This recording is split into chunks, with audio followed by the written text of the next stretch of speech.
Assalamualaikum warahmatullahi wabarakatuh. Selamat datang kembali kaum mendang mending di Selepas Sore Podcast channel bersama saya Ibnu. Bagi teman-teman yang pertama kali mengunjungi channel ini, perkenalkan saya ya Ibnu. Sedang dalam perjalanan menuju kestabilan finansial keluarga dan sering banget ngomongin mengenai tips dan juga tools produktif untuk bapak-bapak. Dan di video kali ini saya akan membahas, saya nggak tahu ini apakah sebuah penyakit atau bukan. Jadi saya tuh cenderung menggunakan barang-barang itu sampai benar-benar rusak, benar-benar usang gitu ya. Contohnya kalau misalnya sepatu, kalau sepatu baru robek itu kayak masih bisa diperbaiki kok. Kalau misalnya solnya udah tipis gitu ya, tapi nggak tembus air, masih bisa dipakai kok. Dan itu saya ngerasa kayak untuk apa beli, kan masih ada barang baru gitu. Nah saya rasa tuh kayak ngapain beli, kan masih bisa kita gunakan sehari-hari ya. Nah untuk memenuhi rasa penasaran saya, akhirnya saya searching di Google dan ternyata fenomena atau kelakuan aneh ini namanya adalah endowment effect, di mana teori ini menjelaskan bahwa seseorang itu cenderung memberikan nilai yang lebih terhadap barang lama dibandingkan dengan barang yang baru gitu. Dan akibatnya kita memiliki hubungan emosional terhadap suatu barang. Nah kalau dipikir-pikir ya ternyata benar juga, karena saya memiliki beberapa barang yang nilainya, bukan nilai, umurnya itu ada yang sampai 10 tahun, di atas 10 tahun. Nah salah satu contohnya ini nih. Jadi saya punya kamera pocket, ini teman-teman lihat kamera pocket, ini layar belakangnya udah berjamur. Tapi ini masih bisa dipakai. Ini udah pernah jatuh dan ini saya gunakan semenjak tahun 2013 saat saya kuliah. Itu kurang lebih sekitar 11 tahun yang lalu. Dan kalau dibilang saya mau jual tuh saya nggak pengen jual. Kalaupun dia rusak saya nggak pengen buang gitu. Jadi ini semacam kayak apa ya, artefak ya. Karena wah, saya rasa barang ini nih udah banyak banget ngalor ngidur bersama saya, suka duka kami jalanin berdua. Sayang saya sama barang kayak gini. Bukan secara duniawi ya, tapi ini benda yang sangat keren lagi. Apalagi kalau ini waktu itu saya beli pakai tabungan sendiri nih. Favorit deh. Terus ada lagi HP.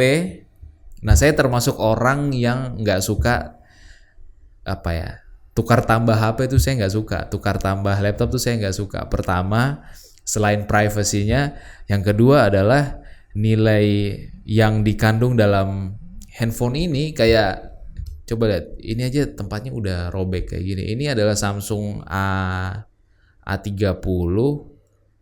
Ini beli juga pakai uang tabungan ya. Walaupun disubsidi sedikit sama orang tua, tapi ini cukup sabar mendapatkan handphone ini. Handphone ini saya gunakan tahun 2013-14 ya, sekitar 10 tahun yang lalu. Kacanya udah kayak apa ini, kayak petir ya. Nah saya ganti handphone yang baru pun ini, handphone ini pun baru 3 tahun yang lalu. Jadi kurang lebih saya udah pakai sekitar, kalau dihitung-hitung sekarang ya mungkin sekitar 7 tahunan ya, 7 tahunan. Dan saya nggak pengen jual, dan entah kenapa kayak kalau lihat ini umurnya mirip-mirip sama game Mobile Legends nih teman-teman. Jadi saya ingat banget main Mobile Legends itu pertama kali di handphone ini, dan bagaimana saya tantrumnya, bagaimana saya bacotnya. Nah itu saya tahu banget nih HP kayak gini nih. Dan saya nggak bakal jual. Dan itu saya susah sekali untuk mendatangkan barang baru. Saya harus membandingkan barang baru tersebut kepada barang-barang sebelumnya ya. Salah satu contohnya HP ya. Kalau HP memang mau nggak mau kita harus upgrade ya, paling tidak 4 atau 5 tahun sekali. Kenapa? Ya karena kita dipaksa untuk upgrade.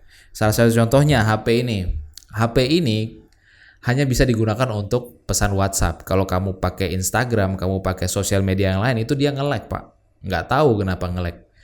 Apa karena requirement-nya dari aplikasi tersebut udah di-upgrade makin tinggi, atau grafiknya harus tinggi. Nah itu seandainya barang itu nggak ada, saya juga nggak bakal upgrade HP baru sih. Karena menurut saya gini, ketika kita spend uang, lagi-lagi ya tentang spending uang, nah, apa nih yang harus kita dapatkan? Dan saya rasa mungkin akarnya dari situ nih.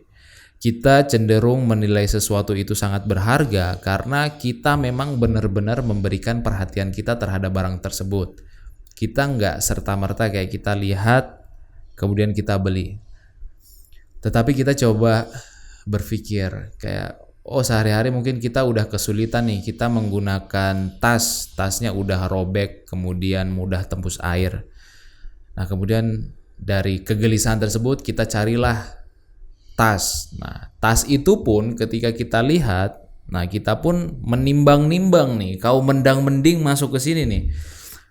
Kira-kira fitur apa yang bisa saya dapatkan dari tas baru ini dibandingkan dengan tas saya yang lama? Oh, ternyata dari harganya yang mungkin agak mahal sedikit tapi kompartemennya banyak, kemudian cukup kokoh, kainnya tebal, kemudian busanya enak. Walaupun price-nya itu agak tinggi, saya cenderung akan membelinya gitu. Karena saya menganggap membeli barang itu sama juga dengan kita berinvestasi.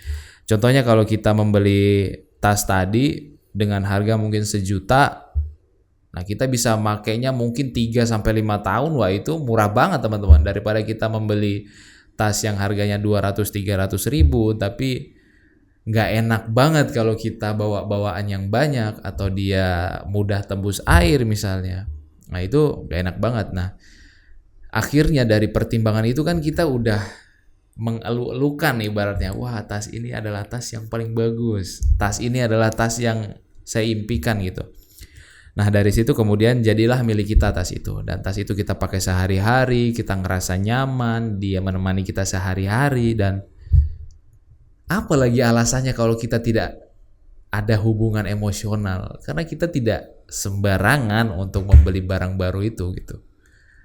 Dan konsep-konsep kayak begini, meskipun orang lain kayak udah beli sepatu baru, sepatu udah buluk itu, udah robek, ya saya akan selalu bilang ya masih bisa dipakai. Apa yang harus kita beli kalau sesuatu masih bisa dipakai, dari penampilannya pun gak jelek-jelek amat dan kita masih perbaiki, ya ngapain gitu. Jadi menurut saya kalau nilai dalam suatu barang tuh ada tahapannya nih. Misalnya barang kita pakai rusak ini gak langsung ganti, rusak ini bisa diperbaiki gak? Kalau misalnya bisa diperbaiki, perbaiki.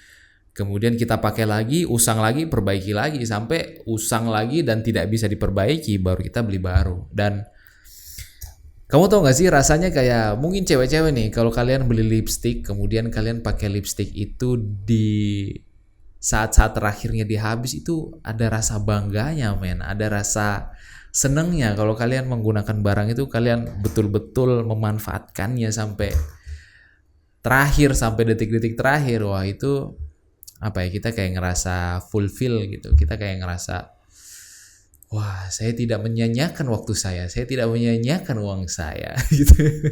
Aduh, muncrat. Itulah pertimbangan saya terhadap barang-barang yang saya miliki. Mungkin teman-teman di luar sana memiliki sikap yang sama, dan ternyata kita masuk ke dalam endowment effect. Tapi ya efek ini menurut saya sih nggak ada efek negatifnya ya, kecuali kita kaum mendang-mending kemudian kita mencoba untuk menyamakan persepsi kita terhadap orang lain gitu ya. Ya kita cukup dengan diri kita sendiri, dengan pilihan-pilihan kita sendiri gitu teman-teman. So kita akan bertemu para endowment effect di video berikutnya. Catch you on the next one.